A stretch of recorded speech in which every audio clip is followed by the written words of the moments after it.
L'esclave fugitif qui aura été en fuite pendant un mois à compter du jour que son maître l'aura dénoncé en justice aura les oreilles coupées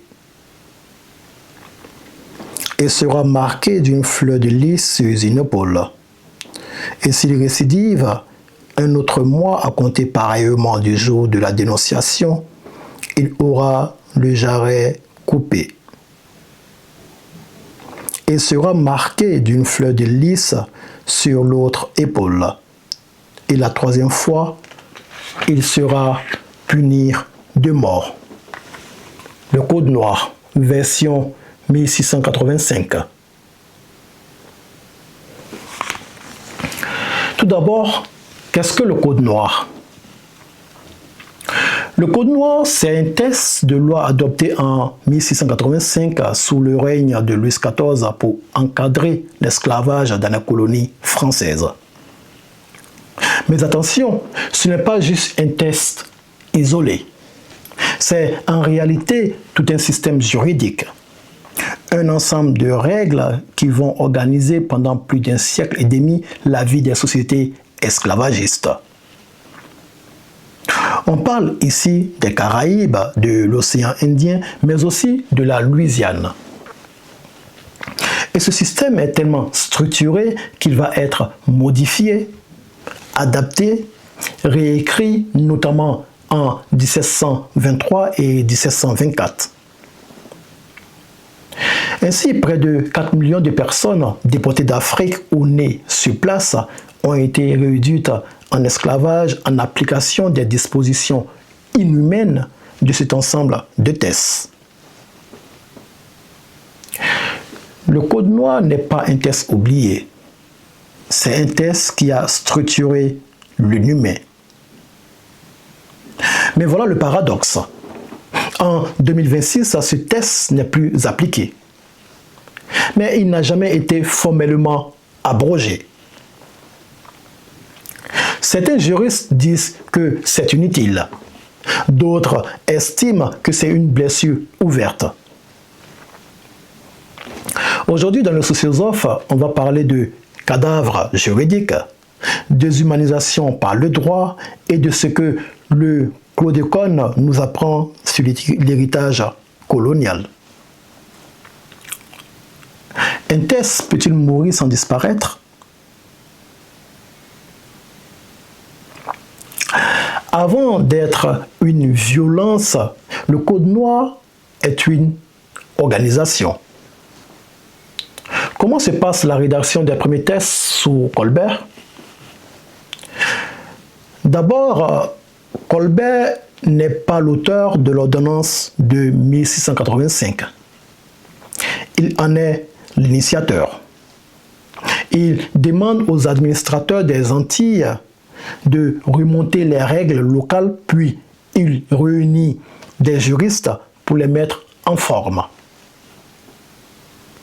L'objectif ici est double. D'un côté, rationaliser le droit, réunir toutes les règles sur l'esclavage dans un seul texte. De l'autre, un objectif politique, réaffirmer l'autorité du roi sur ses colonies. Le Code noir, ce n'est pas le chaos, c'est l'ordre au service de l'exploitation. Car avant 1674, ces territoires appartenaient à des compagnies privées qui avaient toutes fait faillite, obnubilées par le profit rapide. Mais Colbert, quant à lui, veut une colonie structurée, durable et rentable pour l'État. C'est là que le juriste Jean-François Niort fait une remarque décisive. Le Code noir invente ce qu'on appelle le droit dérogatoire, un droit spécial pour traiter certaines vies comme moins que d'autres. Colbert lui-même a écrit en 1681 que l'esclavage est interdit en France, mais ironiquement, il l'institue aux Antilles. Dès l'origine, le Code noir dit ceci. Ici en métropole, vous êtes humain. Et là-bas, dans les colonies, non. Ce n'est pas seulement un test injuste. C'est une machine à transformer des humains en choses. Le Code noir définit une société inégalitaire. Les esclaves sont privés de toute personnalité juridique, traités en biens meubles. L'article 44 est clair. Déclarons les esclaves être meubles. Le droit ne se contente pas de décrire le monde, il le fabrique. Prenons un moment philosophique. Ce n'est pas seulement une cruauté, c'est une opération conceptuelle. Transformer une personne en chose, c'est produire de l'inhumain légalement. L'esclave n'est plus un sujet, il devient un objet. Et un objet, ça ne se plaint pas.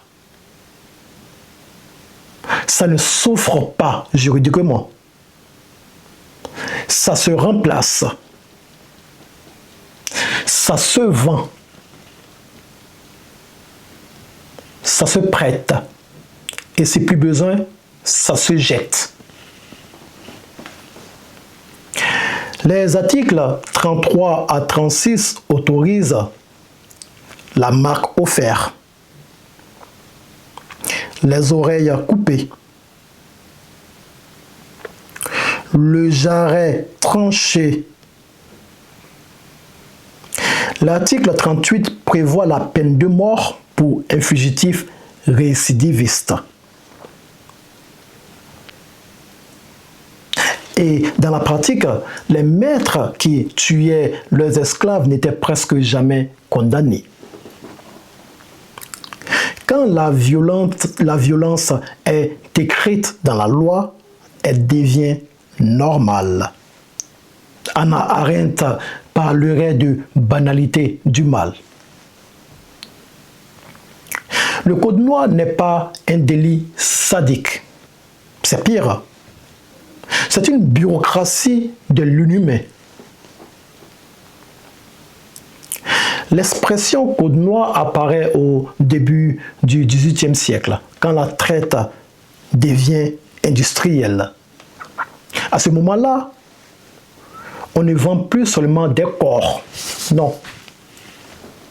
On fabrique une idéologie, d'abord religieuse, puis pseudo-scientifique. La France coloniale ne découvre pas le racisme. Elle l'organise. Comment un test aussi violent peut-il encore exister juridiquement?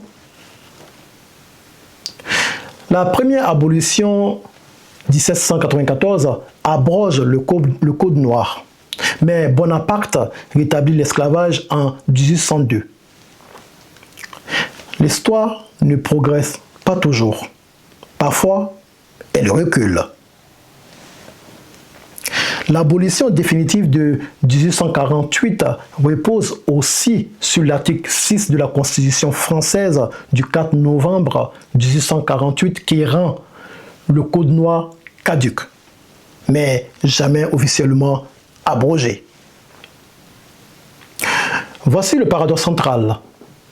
Pour certains juristes, inutile de l'abroger. Il est déjà mort. Et pour d'autres, c'est une blessure symbolique. Un test peut être juridiquement mort et politiquement vivant. Et en septembre 2025, une proposition de loi numéro 1817 a été adoptée à l'unanimité à l'Assemblée nationale française, visant à abroger solennellement le Code noir et ses versions de 1723 et 1724. Et aujourd'hui, le Code noir attend toujours son acte de décès.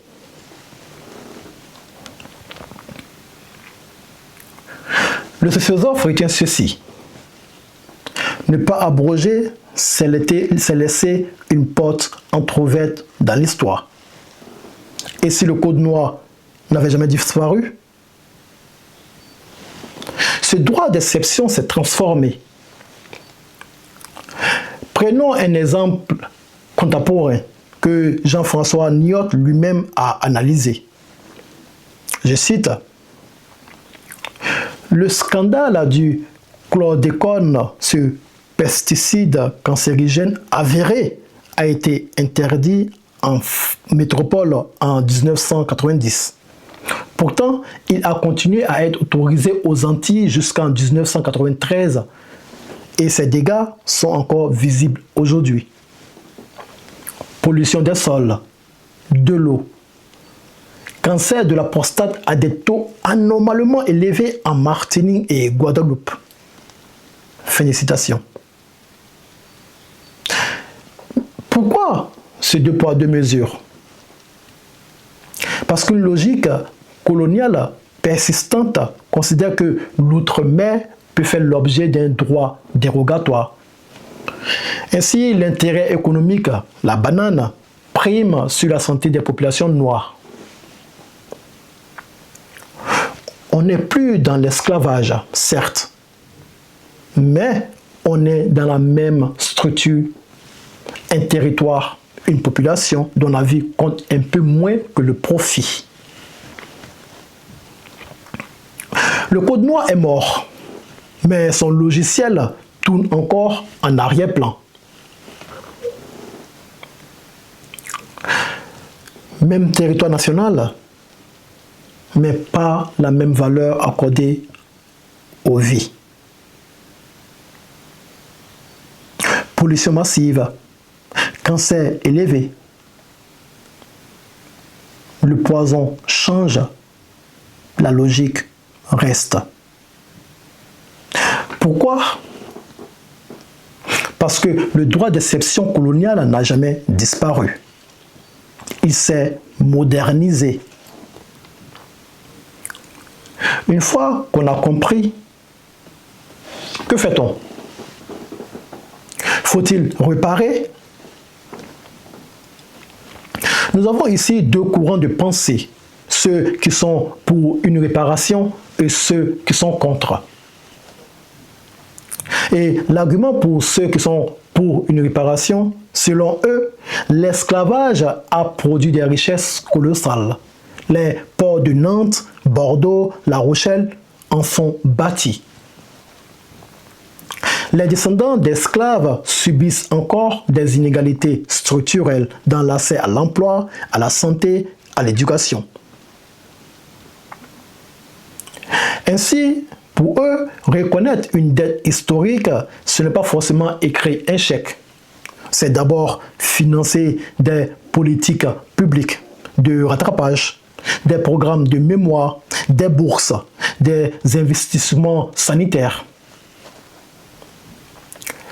Quant à ceux qui sont contre une réparation, ils se posent la question de savoir qui est-ce qui va payer.